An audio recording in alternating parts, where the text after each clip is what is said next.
Okay, Civil Disobedience, Henry David Thoreau. This is part two. Last time I think we stopped with this poem. I'll start with it again. Not a drum was heard, not a funeral note.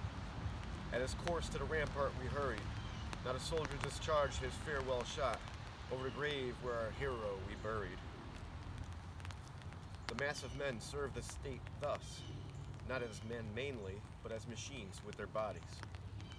They are the standing army, and the militia, jailers, constables, posse comitatus, and company. In most cases, there is no free exercise whatever of the judgment or of the moral sense, but they put themselves on a level with wood and earth and stones, and wooden men can perhaps be manufactured that will serve the purpose as well. Such command no more respect than men of straw or a lump of dirt. They have the same sort of worth only as horses and dogs, yet such as these are commonly esteemed good citizens. Others, as most legislators, politicians, lawyers, ministers, and office holders, serve the state chiefly with their heads. And, as they rarely make any moral distinctions, they are as likely to serve the devil, without intending it, as God. A very few, as heroes, patriots, martyrs, reformers, in the great sense, and men, serve the state with their consciences also, and so necessarily resist it for the most part, and they are commonly treated as enemies by it. A wise man will only be useful as a man, and will not submit to be clay, and stop a hole to keep the wind away, but leave that office to his dust at least. Here's a poem here again. I am too high born to be property, to be a secondary at control, or useful serving man an instrument to any sovereign state throughout the world. He who gives himself entirely to his fellow men appears to them useless and selfish. But he who gives himself partially to them is pronounced a benefactor and philanthropist. That's good. I'm going to reread that. He who gives himself entirely to his fellow men appears to them useless and selfish. But he who gives himself partially to them is pronounced a benefactor and philanthropist. How does it become a man to behave toward this American government today? I answer that he cannot, without disgrace, be associated with it. I cannot for an instant recognize that political organization as my government, which is the slave's government also. All men recognize the right of revolution. That is, the right to refuse allegiance to and to resist the government when its tyranny or its inefficiency are great and unendurable. But almost all say that such is not the case now.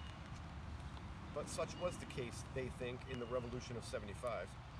If one were to tell me that this was a bad government because it taxed certain foreign commodities brought to its ports, it is most probable that I should not make an ado about it, for I can do without them. All machines have their friction, and possibly this does enough good to counterbalance the evil. At any rate, it is a great evil to make a stir about it. But when the friction comes to have its machine, and oppression and robbery are organized, I say, let us not have such a machine any longer. In other words, when a sixth of the population of a nation which has undertaken to be the refuge of liberty are slaves, and a whole country is unjustly overrun and conquered by a foreign army and subjected to military law, I think that it is not too soon for honest men to rebel and revolutionize. What makes this duty more urgent is the fact that the country so overrun is not our own, but ours is the invading army. Paley, a common authority with many on moral questions, in his chapter on the duty of submission to civil government, resolves all civil obligation into expediency, and he proceeds to say that so long as the interest of the whole society requires it, that is, so long as the established government cannot be resisted or changed without public inconveniency, It is the will of God that the established government be obeyed, and no longer, this principle being admitted, the justice of every particular case of resistance is reduced to a computation of the quantity of the danger and grievance on the one side, and of probability and expense of redressing it on the other. Of this, he says, every man shall judge for himself.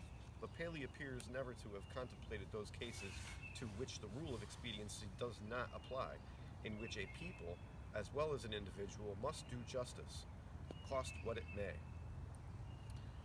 If I have unjustly wrested a plank from a drowning man, I must restore it to him, though I drown myself. This, according to Paley, would be inconvenient, but that he would save his life in such a case shall lose it. This people must cease to hold slaves and to make war on Mexico, though it cost them their existence as a people.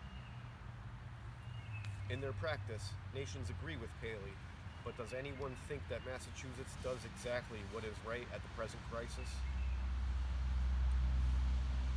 I'll end on this little poem here. A drab of state, a cloth a silver slut, to have her train borne up and her soul trail in the dirt. That's it for now.